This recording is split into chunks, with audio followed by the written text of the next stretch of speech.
जीतेंगे। ये माहौल जो बना है ये सब लोगों के प्रयास से बना है और मैं ऐसा महसूस करता हूँ। देखिए, सभी चुनाव लड़ते हैं जीतने के लिए और हम लोग इस बार लड़ रहे हैं चुनाव ताकि जो हम पिछले 25-30 साल में नहीं कर पाए।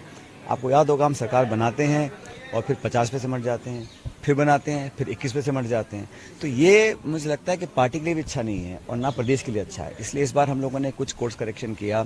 साल भर पहले कुछ बातों को हमने रखा, उसको पार्टी ने संज्ञान लेकर उसको सही दुरुस्त करने का काम किया और आज हम इस मुकाम पर खड़े हैं कि हम बोल सकते हैं कि हम चुनाव जीतेंगे। ये माहौल जो बना है ये सब लोगों के प्रयास से बना है और मैं ऐसा महसूस करता हूं कि जो रिस्पांस है पब्लिक का, मैं अनेकों जिलों में गया हूं, पूरे प्रदेश में कैंपेन हम लोगों ने किया है, राहुल जी ने, प्रियंका जी ने, खड़गे साहब ने, तो उसका अच्छा इम्पैक्ट पड़ेगा। और इस बार कांग्रेस पार्टी की सरकार जैसे बन रही है मध्य प्रदेश, छत्तीसगढ़ में, राजस्थान में भी इस बार यहाँ कांग्रेस को बहुमत मिलेगा। जनता के लाडले सचिन पायलट मतदान की तारीख आते आते प्रधानमंत्री और अशोक गहलोत दोनों के लाडले बन गए। देखो, लाडले तो अगर किसी को बनना है तो पब्लिक का बनना चाहिए और लाडला बनने के लिए मुझे नहीं लगता कि किसी और नेता की जरूरत है। वो तो अपना त्याग, तपस्या, समर्पण, सेवा और लगातार जनता के बीच में रहकर जो रिश्ता कायम होता है वही सबसे बड़ी पूंजी नेता की होती है और मैं उसी दिशा में काम कर रहा हूँ। इसी प्रकार के मेरे संस्कार हैं बचपन से।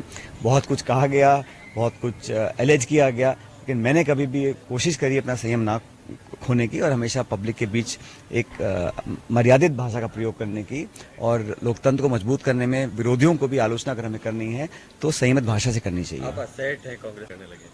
मैंने कल भी कहा था, परसों भी कहा था कि किसी नेता को मेरी चिंता करने की जरूरत नहीं है। मेरी चिंता मेरी पार्टी, मेरी जनता करेगी। हम उसके प्रति समर्पित हैं और विचारधारा को लेकर हमारा जो संघर्ष है उसमें हम लोग जीत कर आएंगे और देश भर में कांग्रेस पार्टी विजयी बनकर आएगी। पीएम मोदी साहब को तो लगता है कि आपका नाम लिए बिना चैन ही नहीं पड़ता था, नींद भी नहीं आती होगी, तो अब उनको नींद आएगी क्योंकि अब चुनाव प्रचार खत्म हो जाएगा। देखिए, कल मतदान होगा और जो भी परिणाम आना है वो किसी के कहने से आने वाला नहीं है।